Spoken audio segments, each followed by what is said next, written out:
More gang, it's been a couple of days since VDK Trump, okay, the biggest gangster in the whole damn world, all right, he slid on Venezuela. He took the president of Venezuela, he grabbed him up, he brought him to New York, and he said, I'm gonna put you on trial. This is one of the craziest things I've ever seen, okay? I do follow politics, all right? You guys seem to enjoy the last video I did on this topic, so you know what? From now on, I might cover a little bit of politics here and there for you guys, okay? I'm not very politically inclined either one which way, okay? I'm pretty impartial. I'm not even from America, but Trump is wilding, and apparently there are other countries that might be next on the hit list, on the op list, so few people might need to watch out. Couple of countries might need to watch out. Okay, so this is the latest. This has been going around. Apparently, Trump is already setting his eyes on the next country. He issued threats to everybody: India, Iran, Cuba, Colombia, Mexico, and Greenland. All right, all in 5 minutes. He basically did 51 dead ops. He said, yo, F everybody. Cuba is ready to fall. And India also is falling. Mexico has to get their act together. We need Greenland. He went crazy with it, right? He went crazy with it. Look, I'm going to break down all of the potential targets of Trump's future invasion plans to you in this video.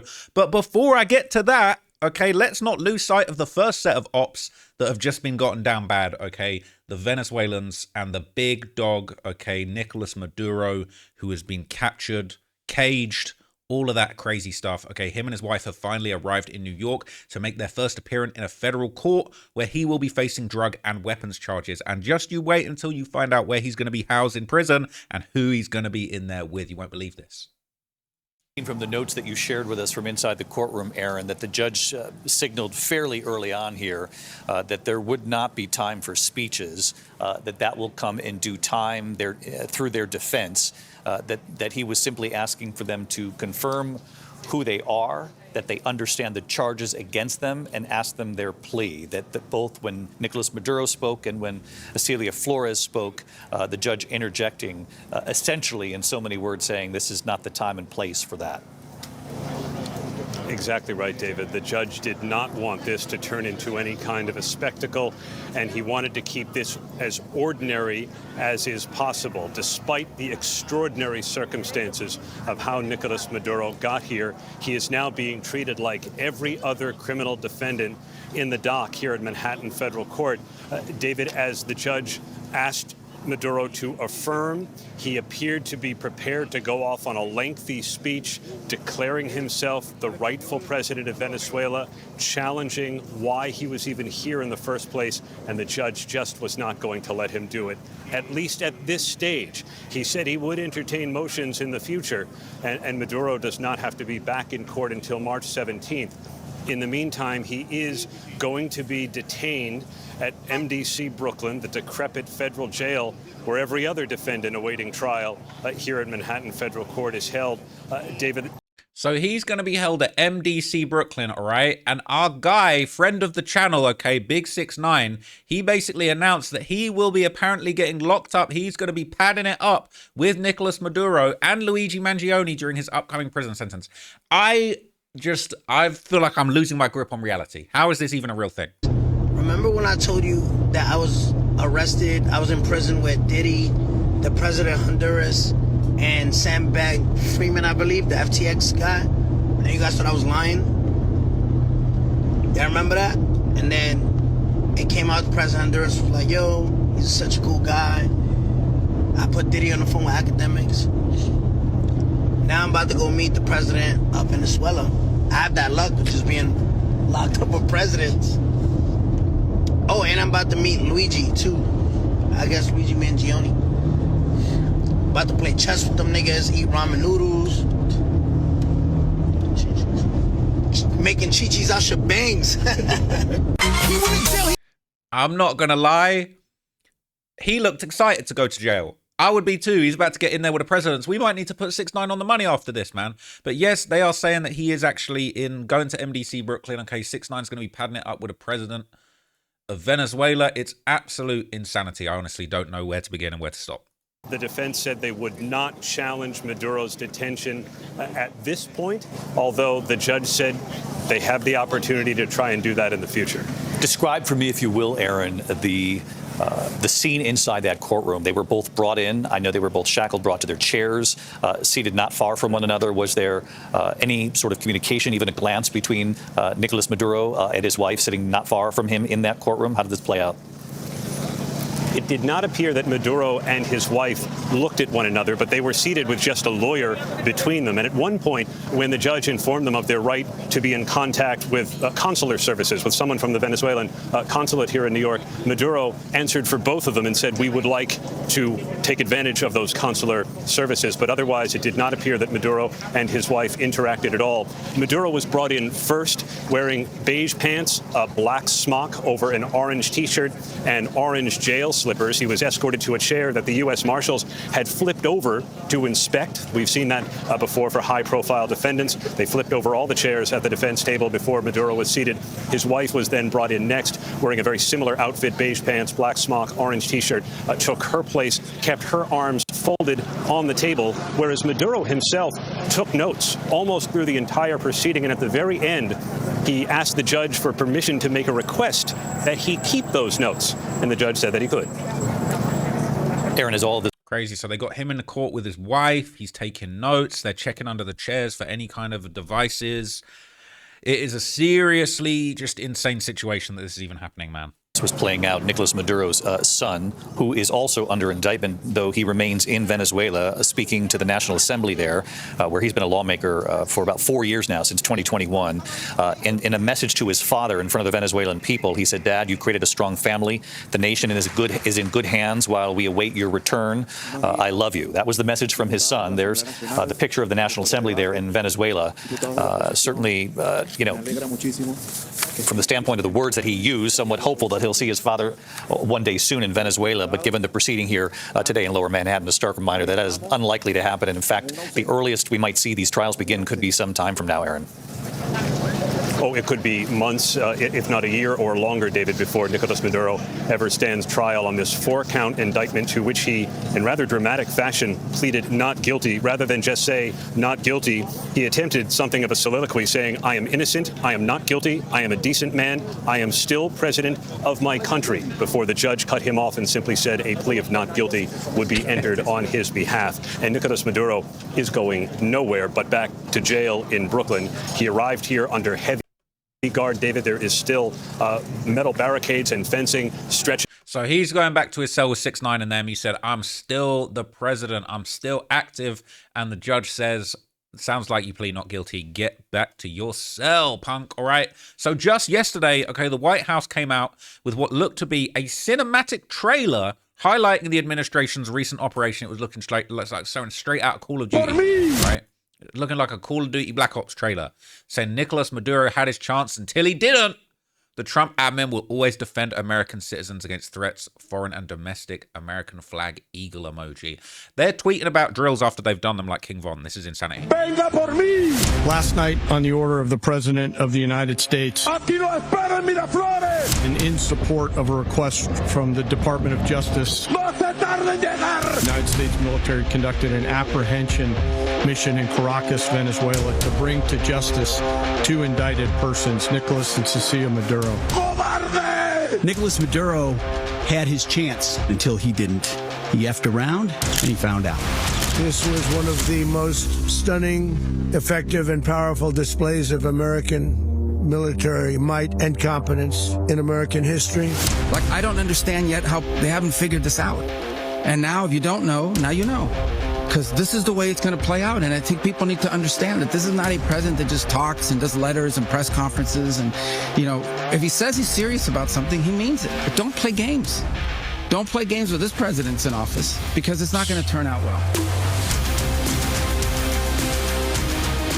Said, "Don't play with me, man. Don't play with the big man Trump." So what's really crazy, there was actually a specific moment during the recent press conference that's since gone viral across social media, and a lot of people are digging deeper, okay? People are saying, did the head of the CIA just laugh when Trump said 6-7, all right? 6-7 during the Venezuela press conference. This is what the American political discourse, this is like one of the most big pieces of geopolitical news in decades, and they're really up there laughing about 6-7. Look at this. A long period of time, 6-7 months. We used to have 2 on average 2 a week in Washington, our capital. We don't have that anymore.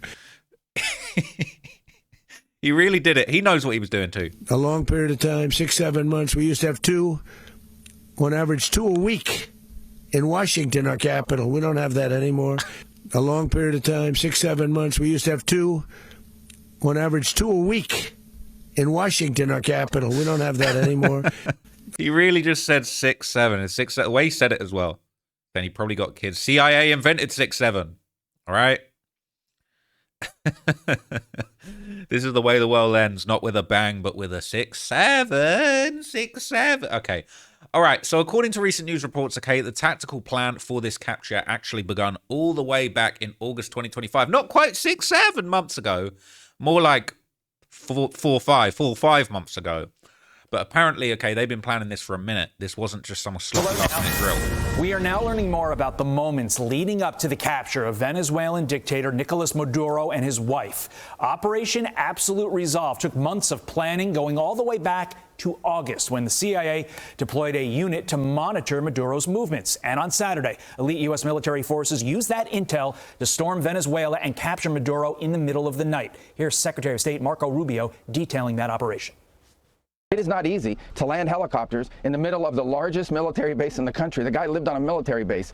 Land within 3 minutes, kick down his door, grab him, put him in handcuffs, read him his rights, put him in a helicopter, and leave the country without losing any American or any American assets. I do think this is one of the most, daring, complicated, sophisticated missions this country has carried out in a very long time. Tremendous credit to the U.S. military personnel who did it. It was unbelievable. U.S. Marine veteran Chad Robichaux, who helped lead rescue missions during the Afghanistan withdrawal, joins me now. And Chad, look, as someone who has experience extracting people, albeit the good guys, and understands how difficult that can be, what do you make of this mission, specifically the speed with which it occurred and the fact that there was no American loss of life? I mean, it's absolutely amazing. And you have to look at who these guys are. I mean, when President Trump and Secretary Hicks have legitimately designated these cartel regimes as terrorist groups, now you have the ability of Joint Special Operations Command partnering with our elite intelligence agencies. And when you have a commander-in-chief and secretary that'll get behind them and let them actually do their job, there's nowhere in the world our adversaries can't hide. And the world just got a demonstration of that. These guys prepared for months. They're able to, I mean, you're talking about Delta Force, SEAL Team 6's assaulters. They're able to go in at any moment, anywhere in the world. But the fact that they had time to prepare with intelligence from the CIA and prepare for this shows to how precision they could be. And it's not just JSOC's, not just about Delta Force or SEAL Team 6. You're talking about the full capabilities and the most robust intel networks in the world with the most logistically capable units that support those units and put them on targets and do exactly what they just did. The fact that the CIA was on the ground in Venezuela was no surprise. We reported it on this program. President Trump announced, hey, the CIA is on the ground in Venezuela. So obviously, Nicolas Maduro knew. How high do you think our CIA operatives were in the Venezuelan government? I mean, I think they were embedded all at the top. I mean, you're not just talking about CIA employees. You're talking about the network of intelligence and human intelligence and resourcing that we have. If they're doing their job, then they're going to have assets and resources all the way at the top, right next to Maduro. And obviously he knew that. That's why he was so paranoid. But you can be as paranoid as you want. You just can't stop the long arm of our U.S. intelligence agencies, especially when they're partnered with a unit like a Joint Special Operations Command. Is there anything that they went crazy with it, man? It was absolutely just like as they put it, man. Like literally just barged into the country. Okay, this is what Marco Rubio was saying. Barged into the country, landed in a military base, arrested the guy, read him his rights in 3 minutes, got him out of there. It's unthinkable. Now, I touched on this in the previous video that I made about this topic, but a lot of critics have been arguing that this whole thing basically set a dangerous precedent for other countries like China to invade Taiwan. I broke it down to you in the last video that China basically are desperate to invade Taiwan. They want it back. They think it's part of China. Taiwan and the United States would disagree. And America have a lot of good reasons to keep Taiwan independent. There's a lot of, chip manufacturing companies that are based over there, microchips, all of that kind of stuff. All the stuff in your computer and your phone that you need is made in this random island off of China that's really controversial for some reason. But what's really crazy is apparently Trump had already prepared for this last month. The United States approved $11.1 billion in arms sales to Taiwan on Wednesday, marking the largest ever U.S. weapons package for the island. Yes, Trump already planned ahead. This is just a few weeks ago. He already approved an $11 billion arms package for Taiwan, the biggest ever. Basically said, you need all the straps, all the pipes, all the guns, you guys, bombs, everything you guys are going to need, okay, because we're about to do some fuck shit. And if China think they can pull the same moves that we're pulling, they got another thing coming. It comes as Beijing ramps up military and diplomatic pressure on Taiwan, which it views as its own territory, a position Taipei rejects. The deal covers 8 items, including HIMARS rocket systems, which have been used extensively by Ukraine against Russian forces.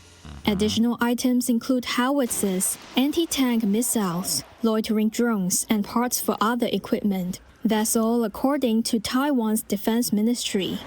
So I explained to you in the last video, right, that it's like China is a little bit of a paper tiger, as you would say, okay? They got all this military, all these planes, all this stuff, but a lot of their stuff sucks. We know that Chinese stuff sucks. When you order stuff from Temu, it turns up and it's trash, okay? They got a Wish.com army. So if China really think they can take Taiwan, they got another thing coming. Taiwan is armed to the teeth with real deal American. They got, they got the Louis Vuitton rocket launchers, okay? And China, they got the Wish, Temu, fake ass Louis Vuitton, all right? They got the genuine fakes, all right? Over there, they got shit that don't work. They acting like they tough. They're acting like they got it, okay? This is like, they like gang members. They all taking a picture sharing the same gun, all right? It's a load of cap. China is not as powerful as everybody says. And basically, they are going to fuck around and find out. If China decide, you know what, we're going to take Taiwan, they're going to very quickly find out, okay, the difference between, you know what I'm saying, a Wish.com hammer and, you know what I mean, Erewhon hammer. That's the best way that I can put it, okay? But anyway, back to Venezuela, okay? Regarding the people of Venezuela, okay, there's been a lot of reactions and celebrations going on all around the world because a lot of Venezuelans, even though some people on the left side of politics in America are very upset, they're saying this is like the Iraq War all over again. America's doing imperialism. They're taking things that don't belong to them. They're destabilizing the world. The Venezuelans hated Maduro. He was a dictator. He had apparently had an iron grip on the country for a very long time. And actually, real Venezuelans, okay, they really saying, you know what? Fuck him. We're glad he's gone. I just want to talk to you, America, and I hope you have your coffee when I tell you this, but these are great news. All eyes on Venezuela. These are historical news. This is history in the making. I mean, my chest, it feels like it's going to explode with joy because before I was even born, there have been struggles. My family has been fighting for so many years before I was even here. They have told me about it. They told me about a time where democracy existed, and now I can finally look forward to that. And that's just everything that I can ask for. And, you know, I just want to tell you people, America, Venezuelans are good people. The greatest people that I know, I can vouch for them. Venezuelan Americans singing and dancing in the streets, raising the Venezuelan flag. Many here telling me that they hope to return to their home country. They also have hope that democracy will finally arrive to Venezuela. But there are also questions about who will now rule this country. I know it's a little too early, but they took President Maduro out of Venezuela, out of power.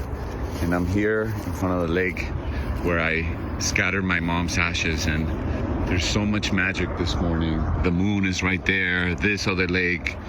My dad would have loved to have been around for today. And I know that he is, wherever he is, wherever they are. This is a great day for Venezuelans after all these years of suffering. And what a great day to be alive. I'm so thankful, so grateful, so grateful. So a lot of the real Venezuelans are loving it, okay? And basically people are saying, I go to a Spanish-speaking church. Venezuelans go to that church today is the first Sunday since this event. Venezuelans in the church were openly crying tears of joy, celebrating, oopsie-daisy, celebrating the liberation of their country, thanking and honoring America and President Donald Trump. God bless America. They seem pretty happy. Thank you for sharing the real and true reactions of the Venezuelan people, their country, their struggles. Let their voices be heard. They're saying the leftists will accuse them all of being Zionists. Let's not get into that one.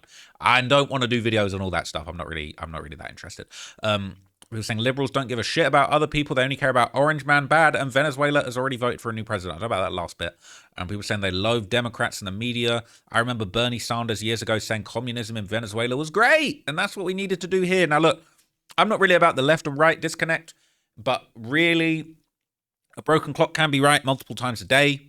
Okay, just because you hate Trump and just because not necessarily the right move to intervene in other countries' political structures with force, that doesn't mean that you can't still get a bad guy out of there. The Iraq War was a mess, but Saddam Hussein was a piece of trash, and we definitely smoke in that Saddam pack. Okay, we smoke in that Saddam Skittles all day long. Who's saying the disconnect to that young lady who still hates Trump, we can go back to shitting on him later, is why so many Americans have reached their limit with immigration. You don't get to come to our country, shit all over our president, then disregard him as a demon, even though he's making it possible for your people to live like humans again. We're done with that BS. Maybe zip it and be grateful for what we've given you. Now, look, I'm not agreeing or disagreeing with these comments, but you tell me what you think of that. They're saying this is the Venezuelan Independence Day. Could not believe how many of these people are cutting Trump down. You may want to rethink that. He's the only reason you're free. You should thank God that he's the president, right? Some people are hating on Trump. Some people are liking him. I kind of want to hear what was going on with that. But basically, okay, the vice president of Venezuela has actually been named as the acting president, okay? And after an initially defiant stance, she's apparently shifted her tone towards the U.S. She's saying, hey, it ain't so bad. Vice President Delcy Rodriguez is now the acting president. But Secretary of State Marco Rubio says the U.S. will be running the country's policy to make sure that American interests are addressed. And that includes stopping drug trafficking and making sure that oil revenues don't go to the benefit of U.S. adversaries. And in that sense, the president indicates the U.S. is making the rules. Who's in charge of Venezuela right now? Have you spoken to the newly sworn-in president there, Rodriguez? We're dealing with the people. We're dealing with the people that just got sworn in. And don't ask me who's in charge, because I'll give you an answer and it'll be very controversial. What does that mean? We're in charge. You've been spoken with her? No, I haven't, but other people. He said, don't ask me who's in charge. We're in charge. Yeah, at the right time I will. So Rodriguez and Rubio have spoken. Notably, Rodriguez had a much more defiant tone, claiming shortly after he was ousted that Maduro is the rightful leader. But in a new statement, she sounds a lot more cooperative, saying, we invite the U.S. government to collaborate with us on an agenda of cooperation oriented towards shared development within the framework of international law to strengthen lasting community coexistence. President Donald Trump, our peoples and our region deserve peace and dialogue, not war. The president also issuing warnings to Colombia and Cuba. He says the latter is ready to fall. The rhetoric falling in line with the president's message over the weekend that he wants the U.S. to be surrounded by good neighbors. So basically, she changed her tone. She saw what they was capable of. She saw the big strap in her face, and she said, why don't we just get along?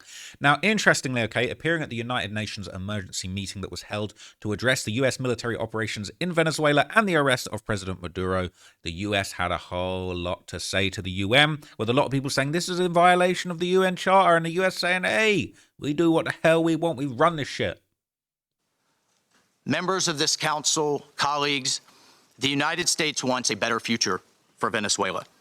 We believe a better future for the people of Venezuela and for the people of the region and the world is stabilizing the region and making the neighborhood that we live in a much better and safer place. And this is why millions of Venezuelans that have fled this brutal regime are celebrating and cheering around the world as this body pontificates, including those celebrating are including in my home state of Florida, where hundreds of thousands of Venezuelans have fled this regime's brutality. I want to reiterate, President Trump gave diplomacy a chance. He offered Maduro multiple off-ramps.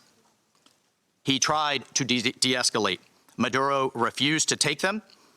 President Trump made it clear that the narco-terrorism must stop, and yet it continued. The United States will not waver in our actions to protect Americans from the scourge of narco-terrorism and seeks peace, liberty, and justice for the great people of Venezuela. I thank you, Mr. President. They said we gave him every single chance, but he still played around with us. Now, all the way, basically going back to what I was talking about at the very start of this video and the clip that I played you, in Trump's latest interview on that plane, he basically put several other countries on notice, specifically Colombia, Cuba, and Mexico. They're all in the crosshairs, okay? If they play with him, He gonna say it's narco-terrorism, and then your president's gonna be scooped up out of his bed. But I wouldn't lie. If I was a president of any of those nations, I'd be stepping up security on another level. Hi, Mr. President. You came from a different way this time. Yeah, a little bit different. We have some good people. We have Senator Lindsey Graham. Now, we have a very sick neighbor. It's not a neighbor, but it's close to a neighbor. And that's Venezuela. It's very sick. Colombia is very sick, too, run by a sick man who likes making cocaine and selling it to the United States. And he's not going to be doing it very long, let me tell you. What does that mean? He's not going to be doing it very long. He's not doing it very long. He has cocaine mills and cocaine factories. He's not going to be doing it very long. So there will be an operation by the U.S. and it sounds good to me. Yeah. You know why? He said, it sounds good to me. He said, yo, them Colombians, they cook and blow. They selling bad batches. They selling hot shots to our people. I might have to step on them, man. Sounds good to me. Because they kill a lot of people, yeah. Secretary Rubio mentioned Cuba yesterday in his remarks. Does the U.S. have a plan to do? Well, Cuba always survived because of Venezuela. Now they won't have that money coming in. They won't have the income coming in. You know, a lot of Cubans were killed yesterday. You know that. A lot of Cubans were killed. Do you know how many? The bodyguards. No, they're looking, but there was a lot of death on the other side. No death on. So he's saying we smoked a lot of Cubans yesterday. Okay, and he ain't talking about Cahibas. He basically is saying a lot of the bodyguards in Venezuela were Cubans, and he was basically saying that, you know, the oil and the business that's going on between Venezuela and Cuba is what's propping up Cuba. He's saying Cuba's big bro ain't in the building no more. He done checked. So we might be time to step on the Cubans too. And he said we smoking a whole lot of their deads, and they ain't got no points on us. No death on our side. No, sir. Yeah, you were just talking about the land, but it sounded like you and by the way, you have to do something with Mexico. Mexico has to get their act together because they're pouring through Mexico, and we're going to have to do something. We'd love Mexico to do it. They're capable of doing it, but unfortunately, the cartels are very strong in Mexico. I remember one time you actually, speaking of Mexico, I asked you about Claudia Sheinbaum, and you told me at one point you had offered to send U.S. troops into Mexico to combat drug trafficking there. Is that something you have spoken to her about? I think she's a terrific person. I would say every single time I talk to her, I offer to send troops. And she's just not willing? She's concerned. She's a little afraid. The cartels are running Mexico. Whether you like it or not, it's not nice to say, but the cartels are running Mexico. It's been said before, right? The tells, I don't even want to say their name because I'm scared of them too. Trump says they're running Mexico, and basically he's saying that, look, he's offered help to the government, but they're scared to take it because they're scared of what the over in Mexico are going to do to them if they know that Trump's sliding for them. But the cartels, just like the Venezuelans and the Chinese, okay, they're definitely tough. They're definitely fearsome in their own borders, but nobody can fuck with the American military. That's a whole nother level. Been asked to do it. You We've actually been asked to do it. Do you think the opposite? You know, one of the things that is happening, and I think you see it all the time, Howard, you've seen it, that Cuba is ready to fall. You know? Yes. Cuba looks like it's ready to fall. I don't know if they're going to hold out. But Cuba now has no income. They got all of their income from Venezuela, from the Venezuelan oil. They're not getting any of it. And Cuba literally is ready to fall. And you have a lot of great Cuban Americans that are going to be very happy about this. Did that play at all into your decision to capture Maduro? Are you considering U.S. action in Cuba? We're not. I think it's just going to fall. I don't think we need any action. It looks like it's going down. It's going down for the count. You ever watch a fight? Yeah. They go down for the count. And Cuba looks like it's going down. What do you think, Howard?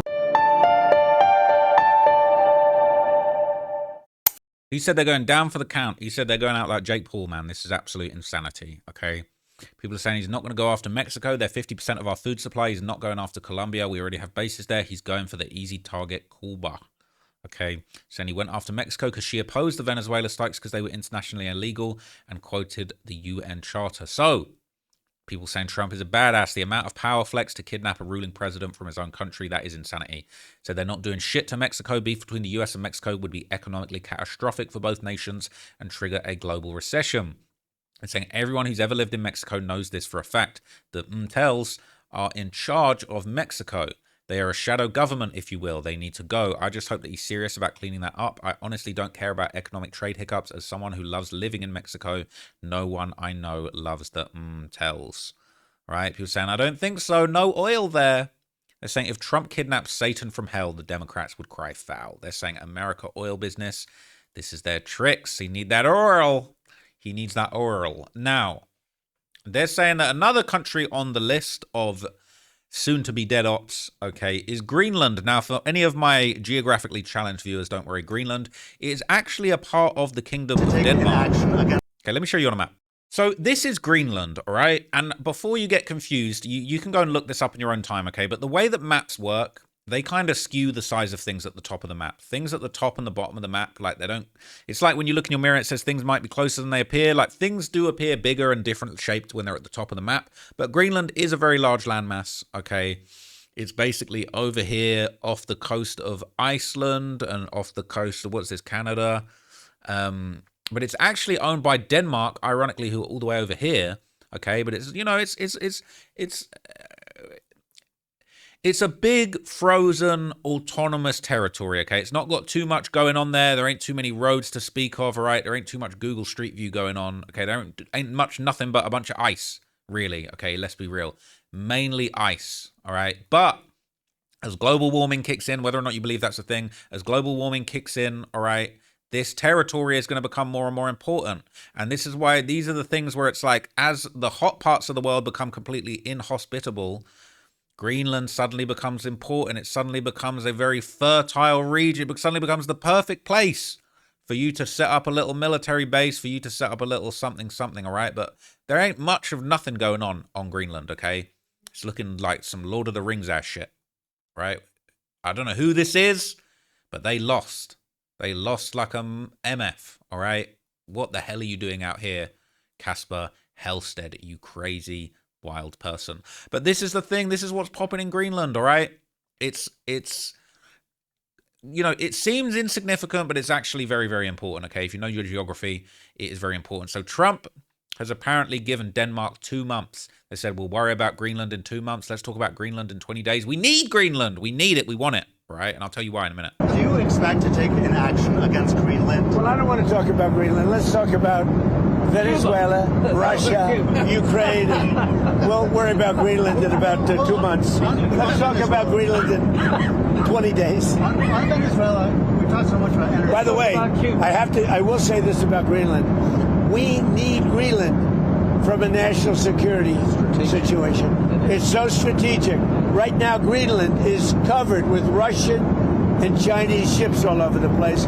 We need Greenland from the standpoint of national security. And Denmark is not going to be able to do it, I can tell you. I think it's a big... You know what Denmark did recently to boost up security in Greenland? They added one more dog sled.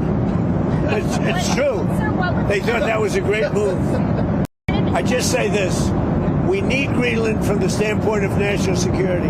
And the European Union needs us to have it. And they know that. I think there's some confusion. So there's been a lot of talk about Greenland, Russia and China fighting over Greenland, and it's geographically significant when it comes to kind of like the future of the world, especially with global warming becoming a thing. And then this is an article talking about why does Trump want Greenland so badly, okay? Basically saying just before Christmas, Trump appointed a special envoy, Louisiana Governor Jeff Landry, to deal with the issue of Greenland. He said in a post on social media, he's honored to serve as a volunteer position to make Greenland a part of the US. And this isn't the first that we're hearing about this. This is basically something that Trump had been talking about for a while. J.D. Vance was talking about they need Greenland. Okay, Trump's always saying that there's national security reasons why they need Greenland. They need it, all right? They fiended for Greenland, all right? It's strategically located in the Arctic Ocean in the midst of major shipping routes, the world's biggest island, geographically speaking, part of North America. And as global warming progresses, more shipping routes through the Arctic will open up, making Greenland even more important. I told you it was global warming related, right? US has a defense agreement with Greenland since 1951, and there's 150 personnel stationed there in the Petro space base focused on missile detection and space surveillance. Okay, apparently Washington has already the security foothold it needs in Greenland, and the Trump administration's intentions almost certainly pertain to more natural resources. The president puts a lot of emphasis on resources, mineral resources, energy resources, and commercial opportunities. Even if these resources are not easy to extract profitably, it wouldn't surprise me if there would now be a lot of concern. They're saying the Russians and the Chineses and all of them, they are not to have it, okay? And Trump said in another interview that's going viral on Instagram that they need that Greenland. Very strongly. We need it for national. We need Greenland for national security, not for minerals. We have so many sites for minerals and oil and everything. We have more oil than any other country in the world. We need Greenland for national security. And if you take a look at Greenland, you look up and down the coast, you have Russian and Chinese ships all over the place. We need it for national security. We have to have it. And he wanted to lead the charge, so we're making him, Marco, today, a special envoy to Greenland. He felt. So they're saying Greenland is very, very important. It's crucial. We need it, all right? I need it. My Draco undefeated. That's basically what he said. He said, I need it. My Draco undefeated, all right? Now, interestingly, okay, a few days before this interview, okay, the wife of Trump's deputy chief of staff actually shared this online, okay? This is Katie Miller said, soon, Greenland is about to be red, white, and blue, all right? They're going to need to rename all these places as, some real American freedom, Upernavik, Umnobednak. You're going to need to name that Freedomville. You're going to need to name that Hamburger Town. You're going to need to name this the Chevrolet Basin. That's what's coming, okay? Cadillacville. That's what's coming, man, and we need it. As somebody that, I'm not an American, but I actually love America. I've always wanted to, just enjoy American cultures. I'm very excited for the new capital of Greenland being Cadillacville. Now, it looks like the European Commission, okay, which represents 27 of the European countries, and as a British person, we Brexited, we left Europe behind, all right? Europe is good, it had its run, but it's over with, okay? 27 European countries as part of the European Commission. They're actually choosing not to condemn the actions in Venezuela, but they are standing behind Greenland. They're basically saying, we're going to wait around and just see how this works out, because realistically, we weak as hell. We've been a mess. Russia have absolutely drained us financially. We might need the Americans in our corner, but please don't take Greenland if you can help it. That's what's going down, okay? That is what's going down. Let me pull up this link, because Trump is pushing for it. Terry, I understand you've just been to the European Commission briefing where Venezuela and Greenland were the top issues discussed. Can you give us any more clarity about the EU positions? Unfortunately, no. It was a pretty rough start for the European Commission's spokesperson service, beginning the new year with these issues, which obviously made them very uncomfortable.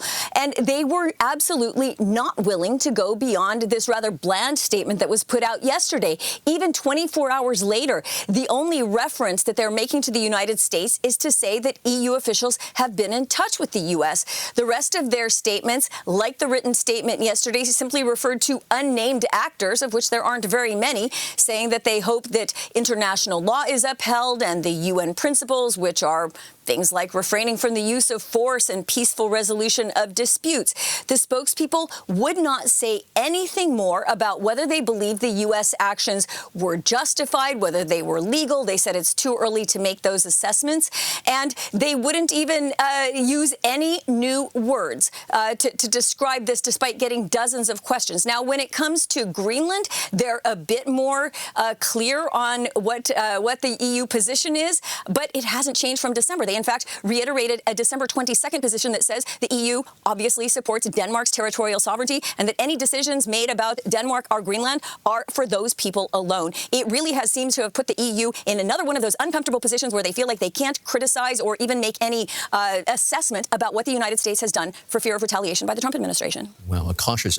So they've got them on the ropes, basically. They've got everybody in the EU basically unable, too scared, all right, to really talk out and speak about how they're feeling about Trump. Because he's got the power, he's got that money, that power, that respect, okay? Whether or not you like or loathe the guy, he is making moves that were absolutely unthinkable a minute ago. Approach, to be sure. Trump seems to be renewing his push to annex Greenland. What is at least your sense? How unified is Europe when it comes to defending Greenland?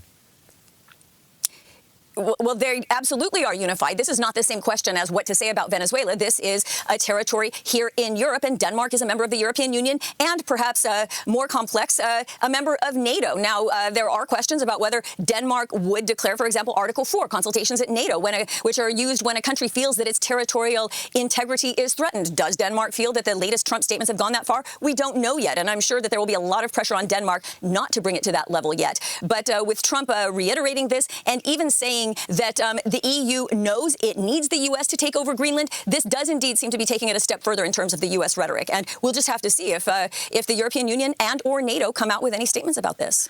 So I'm not going to lie. I low-key... I don't want to get any hate for this, man, but I low-key kind of agree with Trump on this. I see where he's coming from. And I'll tell you why I'll tell you why Trump's saying that the EU knows that it needs the US to take over Greenland. Because China and Russia are fighting over Greenland. They want to have Greenland. They want the strategic shipping routes. They want this strategic access from Russia over to the US, to Canada, all of this stuff. They want this strategic area, right? I'm going to pull it back up again. All right, I'm going to pull it back up again for you to see this, all right? Look, the Russians want it. The Chinese want it, all right? It's just strategically important. There's a lot of money. There's a lot of bread to be made. Greenland is crucial, okay? Especially the Russians, right? When the sea, when global warming kicks in and this all starts thawing, okay, this is going to be very, very viable land, all right? There's going to be problems. There's going to be displacement. There's going to be people in other parts of the world that are going to need to move because it's too hot. It's very, very strategically important in so many different ways. Now, here's the thing, all right? Europe, when the Ukraine war started, it caused a lot of problems. It caused a lot of infighting, okay? Everybody wanted to uphold democracy and say, yo, Ukraine, like, you're a sovereign country. We're going to stand up to Russia. The thing is, Europe didn't really have the same stones that America had. They didn't have the same weapons. They didn't have the same pipes. They sent some guns. They sent all the support that they could, but they were some bitches. And I'll tell you who was the biggest bitch of them all, and it's not going to surprise you. The Germans, all right? The Germans were some two-faced bitches because they are dependent on that Russian oil, all right? They need that oil. They were playing double agent. They was copping that sweet, cheap oil from Russia, all right? Meanwhile, they sending money to Russia and they sending guns to Ukraine. Russia sending oil to Germany, all right, and natural gas, LNG, and all that good stuff. And they just making cash and they spending it on weapons to fight Ukraine, all right? So Germany's saying, we need to stick up for Ukraine, but we don't need that cheap oil, okay? And they tried to get off of the oil. They tried to lower it down, but then when the winter kicks in, everybody's like, ah, shit, I don't know, we might have to do business with the Russians. America wasn't really on that. Okay, so this is why Germany's not really united. There's a lot of Russian influence in some of these countries. Don't even get me started on Hungary. These guys are some cucks for Russia, okay? You might not have ever heard me talk like this, but this is what I think of politics. So when Trump says the EU know they need us to take over Greenland because the US are the only people strong enough to stand up to China and Russia, okay? Europe, as big as it is, it's not fully unified. You got people like the UK leaving. You got Poland not really feeling the way Germany's running shit because they are actually way closer to Russia. They got a border with Russia. Don't get me started on Kaliningrad. This is Russia. They got a little bit of Russia up here in Europe. That's a problem, all right? There's some World War II shit that still ain't ironed out. That's Russia. We got a little slice of Russia over here causing all type of problems, okay? And this shit needs sorting out. And allowing the Chinese and the Russians to get hold of Greenland would be a disaster. So that's what Trump's talking about. There's a lot more to it. I'm not even smart enough to fully comprehend everything, but that's my, you know what I mean? That's my, like, 8th grade understanding of the situation. Now, there was a big breakdown in Time magazine, okay, that basically explained exactly why and who Trump's potential next targets would be, okay? And basically, I'm going to read you some of this and then I'm going to wrap it up. Actually, I'm going to read you some of this. I'm going to show you some of the most glorious memes that have been going around about this Maduro kidnapping, and then we're going to fall back, okay? It says, after failing to win at the 2025 Nobel Peace Prize, Donald Trump opened 2026 with a stunning military gambit, striking targets inside Venezuela and capturing its leader, Nicolas Maduro, in what many observe to be a shocking breach of sovereignty, all right? Basically, countries are being worried that they might be next in Trump's sights. And here's what you need to know about each target. Colombia, border with Venezuela, President Gustavo Petro. And when your name's Petro, you better be worried about what them Petro dollars are doing, okay? You are in trouble, as well as the cocaina, okay? His name might as well be Cocaino Petroleum. And that sounds like some kind of Harry Potter spell that's going to get you lit as fuck. But anyway, he condemned the military actions, and naturally, as he would, he posted on X that his government rejects the aggression against the sovereignty of Venezuela and Latin America. He urged a convening of the United Nations Security Council on the matter. The United Nations Security Council said, I don't know, my guy's got a big strap, so we might have to just let this one run. That's basically what they said, all right? And I might need a fresh flavored toothpick to just keep up the energy, all right? I'm addicted to these flavored toothpicks. I got these are caffeinated, but look at this. I'm not even being paid to promote these, but I've got caffeinated flavored toothpick. This is a whole new thing. It's actually lit. Anyway, okay. From here, things would continue to spiral out of control, okay? Trump has not only tried to justify the invasion, but he also said that Maduro was increasingly hosting foreign adversaries and acquiring menacing offensive weapons. But to expand the scope of his potential intervention, Trump referred to the 1823 Monroe Doctrine, a U.S. foreign policy maxim asserting U.S. influence over the Western Hemisphere, saying the Monroe Doctrine is a big deal, but we've superseded it a lot by a real lot. This could be called the Donroe Doctrine, he said. He basically said, we bigger than the program, all right? And he basically explained there was a Trump corollary to the Monroe Doctrine, reflecting this administration's targeting of Latin American states with a goal to restore American preeminence in the Western Hemisphere. Basically, they're saying that, like, America's the biggest, America's the baddest, and we are dominating, and they are putting it. They're putting the screws on Latin America. They're trying to protect their homeland and access to key geographies throughout the region. This is some real old school. We're going back to like this is how like the British Empire was ruling shit back in the day, okay? The US is on smoke. So Colombia and the US have a decades-long security alliance, but those relationships have been strained. The feuding between their leaders, especially Petro dissing Trump and his campaign against Venezuela. Trump described Petro as an illegal drug leader who failed to curb his country's supply of cocaina to the US. Now, Trump basically threatened in December to expand his anti-drug trafficking military operations, so far focused on Venezuela, to include Colombia next. And that is the plan. He's ready to put it on the Colombians, all right? He's ready to put it on them. And so what's going on with that is basically Petro invited Trump to come to the country to witness how Bogota has tried to address its cocaine problem, but Petro's invite came with a warning: don't threaten our sovereignty because you will awaken the Jaguar. Now, in the grand scheme of things, Colombia, maybe you sniff a few lines and you start thinking you're the biggest, but bro, that's no way to talk to Donald Trump, all right? He is kidnapping your neighbors, all right? Attacking our sovereignty is declaring war. Do not damage 2 centuries of diplomatic relations. Well, that's not the way you talk to Trump, unfortunately. And it says weeks later, Trump claimed the country had at least 3 major cocaine factories that it needed to shut down. And he continued lambasting Petro, saying he's no friend of the US. He's a very, very bad guy and he's got to watch his ass. He hit him like King Ronnie said, I'm on your ass. Aboard Air Force One on Sunday, Trump would refer to Petro again. He said Colombia is sick, run by a sick man who likes making cocaine and selling it to the US. You heard him on the plane earlier, and it's basically a problem, okay? Petro appeared to respond to Trump. He said, today I'll check if Trump's words in English translate as the national press say. Therefore, later I will respond to them once I know what Trump's illegitimate threat really means. Bro, do you really need to check, like, cross-reference that? He said he is literally on your ass. He said you need to watch your ass. Now, next up is Cuba. Obviously, we've already touched on them. Basically, you know, Trump said Cuba and his president, Manuel Diaz-Canel, could take away a message from the U.S. intervention. He said that Cuba is going to be something we'll end up talking about because it's failing right now.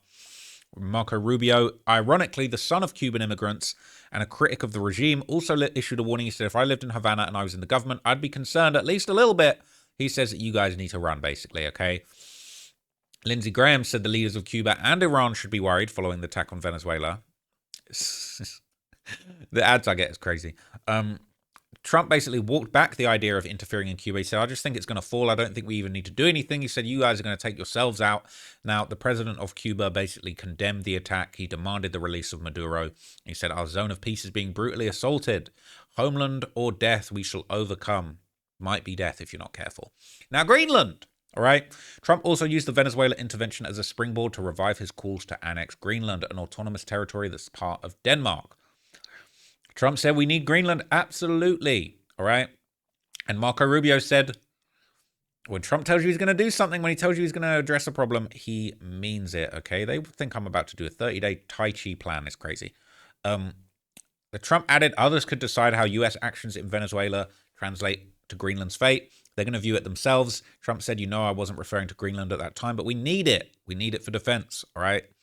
Everybody's scared. They looked at that picture that I told you about, and the Danish Prime Minister basically condemned the administration in a statement on Sunday. He said it makes no sense to talk about the need of the United States to take over Greenland. The U.S. has no right to annex any of the 3 countries in the Commonwealth. Well, we're going to see about that. We're going to see about that. This is a crazy lineup of ads. And now Iran is on the list too. I'm not going to lie. That might be a good look. Let's take down Iran. It says a day before the U.S. intervened in Venezuela, Trump threatened political U.S. intervention in Iran. On Truth Social, Trump warned that if Iran violently kills peaceful protesters, which is their custom, the USA will come to their rescue. We're locked and loaded and ready to go. And I hear they be killing the protesters, which, whether or not you disagree with Donald Trump,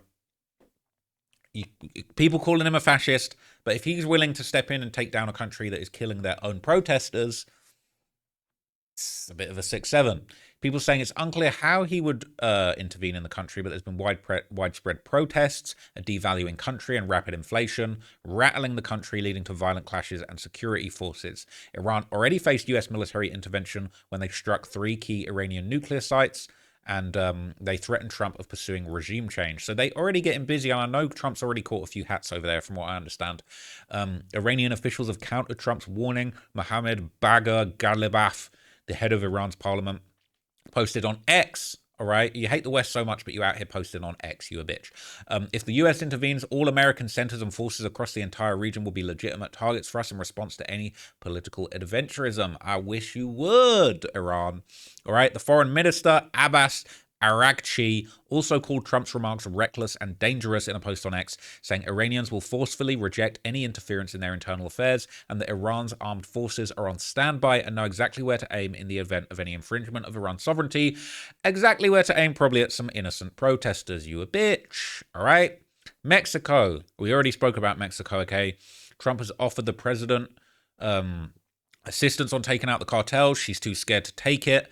And Trump basically floated the idea of taking action on Mexico. Mexico's got to get their act together. All the drugs are pouring through and we got to do something. All right. This is crazy. I don't even have sleep apnea. That's crazy. It says Sheinbaum has not responded to Trump's remarks. But following the attack on Venezuela, she basically had the government of Mexico condemned what was going on with the text of the United Nations Charter. But Trump ain't trying to hear it, okay?